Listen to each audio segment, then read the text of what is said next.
we have chosen to play political football with a situation that had nothing to do with me in the first place. And if you remember the genesis of this thing came from, this was first said at a town hall meeting in Bellevue on, I think 2 Sundays ago, and then repeated via talk show. The politicization of Saint Lucian healthcare has metastasized into a battle over who is talking facts and who is spewing misinformation calculated to win political points. Alan Chasney and the opposition insist that when Jeremiah Norbert was severely injured in a vehicular accident 4 years ago, they put money down to help him to get medical treatment in Martinique. When Norbert rebuked this at a town hall meeting last week, Chasney even provided screenshots of WhatsApp messages between him and Philip J. Pierre. Who was telling the truth? This morning, Norbert addressed the media armed with receipts to prove that at no point did he get any help from the Chasney government that would not be given to any other Saint Lucian. I have with me a receipt from Tapio to the tune of in excess of $70,000, and that expense was covered by my insurance, my personal insurance, Nagico insurance, and I made my co-payment. The ambulance that transported me from Tapio to VG, I have with me a receipt where Jeremiah Norbert would have paid for that ambulance. The air ambulance that took me from Saint Lucia to Martinique, the fee was, I think, €5,400, or equivalent about a little over 17,000 Eastern Caribbean dollars.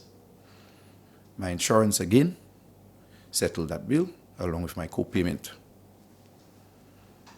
In Martinique, my bill was in excess of €23,000, just a little over 92,000 Eastern Caribbean dollars. That bill as well was settled in part by my insurance, and to date, I can tell you that I, Jeremiah Norbert, is still paying part of that bill. Alan Chasney's WhatsApp screenshots show that his government agreed to give $10,000 worth of financial support to Norbert for medical expenses. In the bill, my bill that in Martinique,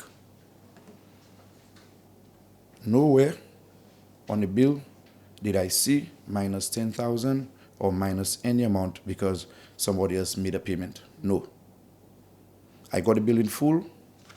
It's here. The insurance would have settled it. If you want to have a look at it, I have no issue in making you see what it is. And the balance was left for me to settle in my personal capacity. Norbert does not deny that the Chasney government was involved in assisting his travel to Martinique in other ways. And the government of Saint Lucia at the time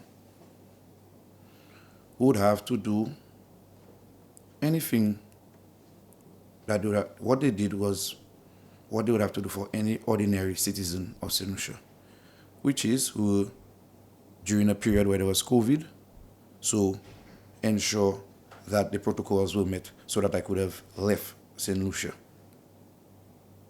to go to Martinique. Even if Norbert's receipts show that the Chasney government's pledge to assist him with $10,000 for medical expenses does not exist, it could be possible that the donation was given and received. But now the onus is on Chasney to prove that the government did keep its promise to give $10,000 and that Norbert's healthcare providers did receive that money. If Chasney cannot prove this, then it might seem that the opposition leader was presenting hearsay as fact. And since Chasney opened this can of political worms, this battle for truth on the road to the next election could be an own goal scored by the leader of the opposition on his own team. As for Norbert, he hopes this is the last time he has to address this. For Choice News Now, I'm Jason Seaflay.